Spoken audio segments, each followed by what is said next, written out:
உங்க பழைய நகைக்கு கிராமுக்கு 150 ரூபாய் கூடுதலா வாங்கி புது நகை எடுத்துக்கோங்க. அதே கம்மி சேதாரம் தான் உங்க லலிதால மட்டும்தான். புகஜன் சார், எப்படி புரிஞ்சுக்கிறது அவர் திருமாவர்களுடைய அந்த கூற்று எப்படி புரிஞ்சுக்கிறது? ஏன்னா இது ரொம்ப முக்கியமாக இருக்குது. 2 நிலைப்பாட்டில் இருந்துகிட்டே இருக்கிறாரோ, அந்த தொடர்ச்சி இருந்துகிட்டே இருக்கும் அப்படிங்கிற அந்த கேள்வி வருதுங்க. அதுக்கான பதில் இல்லை. இப்போ இந்த தலைப்பில் வந்து தாவைக்காவை விட்டு எப்பொழுது வேணாலும் வெளியேறுவோம் அப்படின்னு தலைப்பு இருக்குல்லங்க. அமைச்சரவையிலிருந்து வெளியேறுவோம்னு சொல்லியிருக்கு. அது எப்படி பார்க்கணும் அப்படின்னா, அவர் சொல்லப்பட்ட நீண்ட உரை, நீங்கள் அந்த புதிய தலைமுறை அந்த இதில் வந்து பேட்டி கிட்டத்தட்ட 1 மணி நேரத்திற்கு மேலே பேட்டி இருக்குது. சரி. அந்த பேட்டி எடுக்கும்போது கேட்கப்பட்ட கேள்விகளுக்கு இடையிலே சொல்லப்பட்ட வார்த்தை இது. இதுக்கு அர்த்தம் எப்படி புரிதலைன்னா, ஒட்டுமொத்த உரையையும் வச்சா தான் இது முழு அர்த்தமே தெரியும். இல்லை தனியாக வெட்டி எடுத்தோம்னா இதுக்கு வேற அர்த்தம் புரியும். இப்பொழுது எப்பொழுது வேண்டாம்னாலும் வெளியேறலாம் அப்படிங்கிற கூர்க்கு வந்துச்சுன்னா, நாங்கள் எப்போ வேணாலும் வெளியேறிடுவோம்ப்பா, தாவக அரசு வந்து கவுந்துரும் அப்படிங்கிற ஒரு புரிதல் உருவாயிரும். அந்த புரிதல் யாருக்கு அப்படின்னா, மற்ற கட்சிகளுக்கு தீனி போட்ட மாதிரி ஆயிரும். இல்லை, அப்படிதான் ஆயிடுச்சு. அதுதான் சொல்ல அப்படிதான் ஆயிடுச்சு. அப்படி என்ன கேள்வி, அது விளக்கம் தான் சொல்ல வர. அப்படி என்னன்னா, இப்போ திமுகவுடைய கொள்கை அளவுக்கு நாங்கள் சேர்ந்திருக்கோம் அப்படின்னு திருமாவளவன் அவர்கள் சொல்றாங்க. அப்போ கூட்டணியில் அமைச்சரவையில் இடம் பெற்று இருக்கிறீங்க, ஆனால் கொள்கையில் அவங்க கூட நிற்பீங்க, 5 வருஷம் கூட நிற்பீங்கன்னா ஏன் முன்னுக்கு பின் முரணாக இருக்கிறது இந்த ஸ்டேட்மெண்ட்ஸ்? இல்லை, இது புரிதல் தான் ப்ராப்ளம். இப்போ தாவேகாவின் கூட்டணியில் இருக்கிறோம், கொள்கையிலிருந்து மாறவில்லை அப்படிங்கிறாங்க. சரி. இது திமுகவினுடைய கொள்கையிலிருந்து மாறவில்லை. இது எப்படி புரிஞ்சிட அப்படின்னா, ஐடியாலஜிக்கலி நம்ம விலகலைங்கிறாரு. அவர் தான் சொல்ல வர்றாரு. ஐடியாலஜி என்ன அப்படின்னா, திராவிட மாடல் அரசு, அவ்வளவுதான். திராவிட சித்தாந்தம் தான், சமூக நீதி சித்தாந்தம் தான் ஐடியல். அந்த ஐடியா இருக்கக்கூடிய அந்த கட்சி, திராவிட கட்சி திமுக இருக்குன்னா அதுல இருந்து விலகலையேங்கிறாரு. அப்படித்தான் நம்ம புரிஞ்சுக்கணுமே ஒழிய, அதாவது திமுக கூட்டணியிலிருந்து இங்க காலை வச்சுட்டாரு, தாவைக்கால காலை வச்சுட்டாரு, ஒரு ஆட்சி திருப்பி எலெக்ஷன் 2029 இங்க நிப்பாரா அங்க நிப்பாரா அப்படிங்கிற ஒரு கேள்வி வருது இல்லைங்க. என்ன சொல்ல வர்றாருன்னா, இப்பொழுது தாவேக்கா கூட்டணி, ஏன் கூட்டணி அப்படிங்கிறதுக்கு ஒரு 3 காரணம் இருக்கு. நான் அதை சொல்லிடுறேங்க. ஏன் தாவேக்காவுடன் கூட்டணி? ஐடியாலஜிக்கலா இன்னும் திமுக தான் இருக்கிறோம் அப்படின்னா, இந்த ஐடியாலஜி சிதஞ்சு போயிருக்க கூடாது அப்படிங்கிறது கவனமா இருக்கிறார்.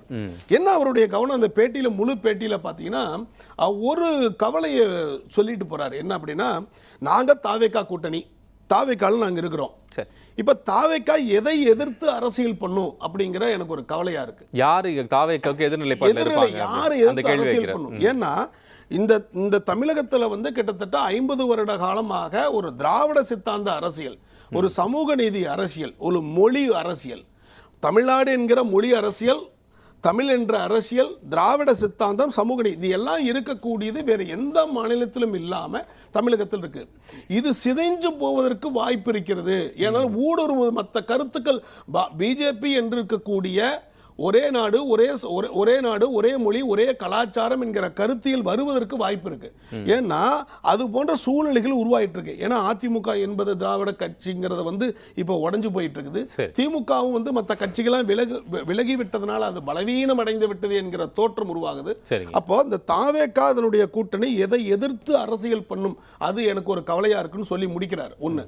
இதுக்கு முன்னாடி நீங்க சொன்ன இதுல பாத்தீங்கன்னா, தாவேக்காவை விட்டு எப்பொழுது வேணாலும் வெளியேறுவோம் என்று சொன்னது எதுக்கு சொல்ல வந்தாருன்னா, என்ன சொன்னார்னா, நீங்க வந்து ஒரு விசிகாங்கிற கட்சி பணத்துக்காகத்தான் போயிருக்கிறீங்க, பதவி ஆசைக்காகத்தான் போயிருக்கிறீங்க, நீங்க வந்து ஒரு கூட்டணியில் இருந்திருக்கிறீங்க, திமுகங்கிற கூட்டணியில் இருந்துட்டு டக்குன்னு ஒரு வாய்ப்பு வந்து ஓடி போயிட்டீங்க. அப்போ பணம் பதவி இதுதான் இது. நீங்களும் ஒரு என்ன சொல்றது, ஒரு பெட்டி அரசியல் கட்சிகளோட சேர்ந்த, ஆமா, ஒரு பெட்டி அரசியலுக்காகத்தான் போயிருக்கிறீங்க அப்படின்னு சொன்னதுக்கு பதில் என்ன சொல்ல வர்றாருன்னா, அப்படி நீங்க நினைக்காதீங்க. தாவேக்காங்கிற கூட்டணி வச்சிருக்க 2 பெரிய காரணம். ஒன்னு, தாவேக்கா வந்து அறுதி பெரும்பான்மை வந்த பிறகும் அவங்க ஆட்சி அமைக்க முடியாம போயிட்டாங்க. ஒரு கட்டத்துல பிஜேபி ஒரு கவர்னர் ஆட்சியை கொண்டு வருவதற்கு வாய்ப்பு கண்டிப்பா இருக்கு. ஒன்னு. ரெண்டாவது என்ன சொல்ல வரோம்னா, இந்த சூழ்நிலையில கட்சிகளை பிரிச்சு எப்படி ஆனாலும் பிஜேபி ஆட்சி வருவதற்கு வாய்ப்பு இருக்கு. எங்க டவுட் வருதுன்னா சார், இப்போ நாங்க கூட்டணியில் தொடர்கிறோம், அதாவது கூட்டணியா தொடரல, கூட்டணியில் தொடர்கிறோம் சொல்றோம், அங்க ஒரு பாயிண்ட். ஆனா திமுகவுடைய நாங்கள் கொள்கை நிலைப்பாட்டில் சேர்ந்து இருக்கிறோங்கிறார். இந்த புரிதல் எப்படி கொடுக்க வேண்டியிருக்கு அப்படின்னா, ஒன்று, நாங்கள் தாவேக்கா கூட கூட்டணியில் இருந்துகிட்டே இருக்கிறோம். அதற்கு கேட்கும்போது அவங்க என்ன சொல்கிறாங்க, எங்களுக்கு அந்த வலு இருக்கிறது, எங்களுக்கு அந்த திறன் இருக்கிறது, நாங்கள் அது வந்து ஆளுமை இருக்கிறதுன்னு சொல்கிறார். கேள்வி அது இல்லை. நீங்கள் வந்து எதுல இணைய போறீங்க, எதுல இருக்கிறீங்கிறதான் கேள்வி. இல்லை, இது தான் எப்படி புரிஞ்சுக்கணும் அப்படின்னா, நாங்கள் தாவேகா கூட்டணியில் இருக்கிறோம், திமுகவோடு கொள்கையோடு இருக்கிறோம் அப்படின்னு சொல்றாரு. அப்படின்னு தாவேகாவுக்கும் திமுகவுக்கும் இருக்குமான கொள்கை முரண் என்ன நம்ம புரிஞ்சுக்கணும். அதுதான் நம்ம என்ன இப்படி சொல்றோம்னா, விசிகாவினுடைய தலைவர் அவருக்கு ஆரம்பத்திலிருந்தே ஒரு விதமான சந்தேகம் இருந்திருக்குது, ஒரு தயக்கம் இருந்தது. என்ன சந்தேகம்னா, திருமாவளவன் அவர்கள் தாவேகாவினுடைய தலைவர் விஜய் அவர்களும், அதே சமயத்தில் அவங்க விஜய் ஒரு பிஜேபியை ஒரு நேருக்கு நேராக ஒரு எதிர்வினை எதுவுமே ஆற்றலை. அவங்களும் ஒரு பாசிட்டிவ் சொல்லி விட்டுட்டு திமுகவை எதிர்த்ததை போல பிஜேபி அவ்வளவான கடினமான வார்த்தைகள் கொண்டு எந்த சூழ்நிலையிலும் எதிர்க்கவே இல்லை. ஒன்று கலாச்சாரம் ஒண்ணு. இரண்டாவது எப்படின்னா, தாவேகாவினுடைய விசிகாவினுடைய தலைவர் என்ன சொல்றாரு, சீமானும் தாவேகாவுடைய தலைவர் விஜயும் பிஜேபியினுடைய பிள்ளைகள் பிஜேபியின் பிள்ளைகள் தான் அப்படின்னு ஒரு கருத்து இருந்துகிட்டு தான் இருந்துச்சு.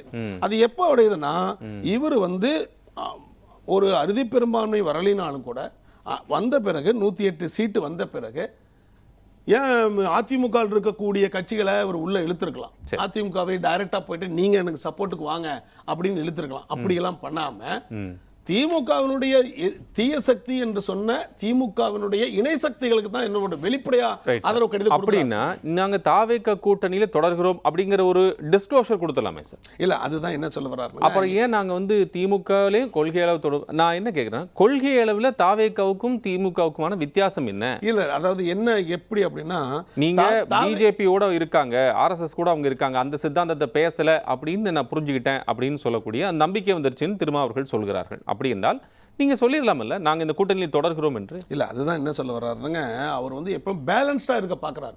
இப்ப கூட திருமா அவர்கள் கூட்டணிக்கு ஆதரவு, அதாவது நிபந்தனையற்ற ஆதரவு கொடுக்கிறாரு. ஆனா அதே சமயத்துல கூட்டணியில் இல்ல, தாவேகாவுடன் இப்பொழுது கூட்டணி வைக்கவில்லை. ஆமா ஆமா. அப்போ தாவேகா அமைச்சருக்கு நிபந்தனையற்ற ஆதரவு கொடுத்துட்டார், அதுல கிளியர் ஆயிட்டார். சரி சரி. கொள்கையின் அடிப்படையில் ஒரு கிட்டத்தட்ட ஒரு 20 வருடமா 15 வருடமாக திமுக கட்சியினுடைய பணியை தொடர்ந்து பயணம் பண்ணிட்டு இருக்காரு. எல்லா சூழ்நிலையிலும் பயணம் பண்ணி விட்டதுனால பிஜேபி அதனுடைய மதவாத சக்திகள் எப்பொழுதும் தமிழகத்தில் வேரூன்ற விடக்கூடாது என்கிற ஒரே சித்தாந்தம் தான் அவருக்கு. அதாவது அவருக்கு பதவி வேணுமோ ஒரு இவ்வளவு சீட்டு வேணுமோ அதை எல்லாத்தையும் புறந்தல்றாரு. இப்போ நிறைய தேர்தலில் கூட 8 சீட்டு கேட்பாங்க, 6 சீட்டு கொடுத்து. இல்லைங்க சார், நாம அதை கூட தனியாக வச்சிடலாம். அவர் இப்போ அவர் மேலே வைக்கக்கூடிய விமர்சனம் குற்றச்சாட்டுங்கிறது அவர் சீட்டு குறைவாக வாங்கினு நோட்டு பக்கம் போறாரு, இதை விட்டுடலாம். இப்போ என்ன ஸ்டாண்ட்ல இருக்காரு? எய்தர் தாவேகா பக்கம் இருக்கிறார், திமுக பக்கம் இருக்கிறார். அதுல கிளாரிஃபிகேஷன் இருக்கா? இந்த கிளாரிஃபை தான் சொல்ல வரேன். அதாவது அரசியல்ல பாத்தீங்கன்னா வெட்டொன்னு துண்டு அப்படின்னு நம்ம சொல்லி அதை ஒரு ஓரம் கட்டிட முடியாது. இப்போ வெட்டொன்னு இதில் நிற்கிறாரா அதில் நிற்கிறாரா, இதுல என்னன்னா தாவேகா என்ற பெரும்பான்மை வந்திருக்கக்கூடிய அரசுக்கு ஆபத்து. இந்த அரசை பலவீனப்படுத்துவதற்கு பிஜேபி எக்காலத்திலும் முயலும். அதை தடுப்பதற்கு அவர்களோடு கைகோர்த்து நிற்கிறோம் ஒன்று. அதே சமயத்தில் தாவேகா அடிப்படையிலே அவர்கள் அம்பேத்கர், பெரியார், காமராஜர் போன்ற சமூக நீதி பேசக்கூடிய தலைவர்கள் படம் வச்சிருந்தாலும் பிராக்டிக்கலா ஒரு பிஜேபி எடுத்து ஒரு டைரக்டா அட்டாக் பண்ணி ஒரு பிரச்சாரத்துல பேச கிடையாது. ஆட்சிக்கு வந்த பிறகுதான் இப்ப என்ன சொல்றாரு, மும்மொழி கொள்கையை நாங்கள் ஏற்றுக்கொள்ள மாட்டோம், முன்னாடி இருக்கக்கூடிய இருமொழி கொள்கைன்னு சொல்லியிருக்கிறாங்க. ஒன்று. ரெண்டாவது, தமிழுக்குத்தான் முதல் உரிமை அப்படின்னு சொல்லியிருக்கிறார். ரெண்டாவது மேகதாது அணையை கட்ட விட மாட்டோம் அப்படின்னு சொல்றாரு. அப்போ கொஞ்சம் அடிப்படை ரீதியா அவர்களுடைய ஸ்டாண்ட சமூக நீதி அடிப்படையில் எடுக்கிறதுனால கொஞ்சம் தன்னுடைய ஸ்டாண்ட மாத்துறாரு. ஆனா அதே சமயத்தில் என்ன சொல்ல வர்றாரு, கடைசியில் என்ன சொல்ல வர்றாரு அப்படின்னா தெளிவா சொல்றாரு, இந்த அரசு பெரும்பான்மை அரசிற்கு பங்கம் விளைவித்து விடக்கூடாது, பாதுகாப்பாக இருக்க வேண்டும், சமூக நீதி ஆட்சி தொடர வேண்டும் அப்படிங்கிற அடிப்படை. இரண்டாவது, இவ்வளவு நெடுங்காலமாக வந்திருக்கக்கூடிய திமுகவுடைய கொள்கை இருக்குது இல்லைங்க, அது எங்களுடைய கொள்கை ஒத்துப்போகிற கொள்கை. ஆக ஒத்துப்போகிற கொள்கையினால் நாங்கள் கொள்கையிலே ஒன்றாத்தான் இருக்கிறோம்னு சொல்ல வர்றாரு. அப்ப என்னன்னா இதுல எந்த விதமான உள் உணர்வு தெளிவா தான் பேசியிருக்கிறாரு ஒழிய மறைச்சே பேசல. இதுல 2-3 விஷயத்தை நான் சொல்லிடுறேன் சார். ஒன்று, திருமா அவர்கள் எந்த காரணத்தில் தோழர் சொல்கிற மாதிரி, பிஜேபி தோழர் சொல்கிற மாதிரி பாஜக உள்ள வந்துடக்கூடாது, பாஜக உள்ள வந்துடக்கூடாது சொல்கிறார். சார், பாஜக பொருள் பார்க்காதீங்க, that is not a matter. அதற்கு உள்ளே இருக்கக்கூடிய கருத்தியல் தான். இப்ப கூட இவர் வந்து திரும்ப வந்து பாஜகவுக்கு எனக்கு என்ன சண்டையா பிரச்சனையாங்கிறாரு, கருத்தியல் தான் முரண்படுறாங்கிறாரு.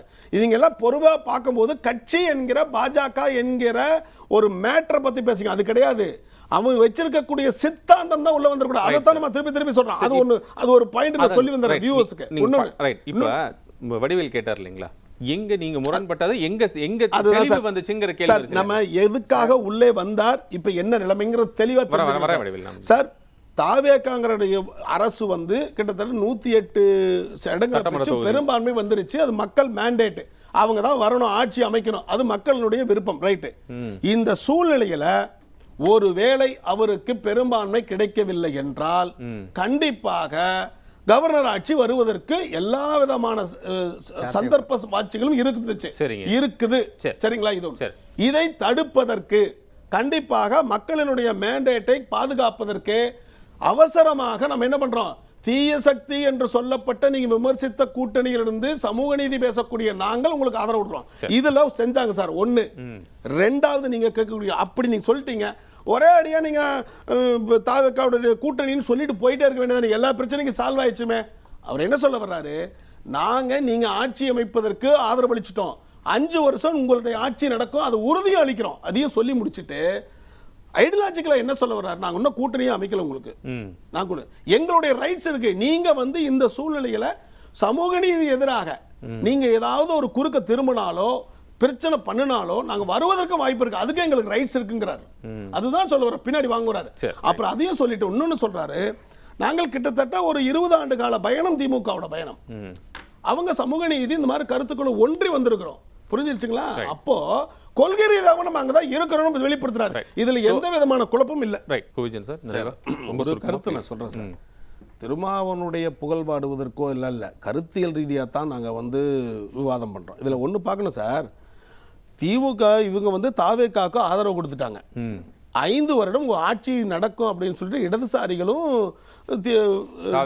இவங்களும் சொல்லிட்டாங்க, விசிகவும் சொல்லிட்டாங்க. என்னன்னா சமூக நீதிப்படி நடத்துங்கன்னு சொல்றதா ஒரு சின்ன டிமாண்ட், அது அன்அக்ரிமெண்ட் டிமாண்ட். ஆனா என்னன்னா இந்த ஏடிஎம்கேல இருந்து தாவேக்கா நிறைய பேர் இழுத்துக்கிட்டு இருந்தாங்கல்ல, அப்ப முதல் எதிர்வினை ஆற்றுவது இவர்தான், யாரு, திருமா அவர்கள். என்ன சொன்னாருன்னா, நாங்கள் தான் ஆதரவு கொடுத்துட்டு இருக்கிறோம் இல்ல, நீங்கள் மற்ற கட்சிகளிலிருந்து எடுத்துக்கொண்டு நீங்க சேற்றுக்கொள்வது என்பது ஜனநாயக ரீதிக்கு எதிரானது, அது ஜனநாயக தர்மம் கிடையாதுன்னு சொல்லிட்டு முதல் எதிர்வினை ஆற்றுவது திருமா தான், இடதுசாரிகளும் ஆற்றுறாங்க. அதனால என்ன, அதை கண்டிக்காமலே இல்ல, நீங்க வந்து தாவேக்காக்கு ஆதரவு கொடுத்துட்டுங்கிற ஒரே காரணத்துக்காக அவர்கள் செய்யக்கூடிய எல்லா காரியத்திற்கும் ஒத்து போகிறது இல்லை. உங்க பழைய நகை கிராமுக்கு 150 ரூபாய் கூடுதலா வாங்கி புது நகை எடுத்துக்கோங்க. அதே கம்மி சேதாரம் தான் உங்க லலிதால மட்டும்தான்.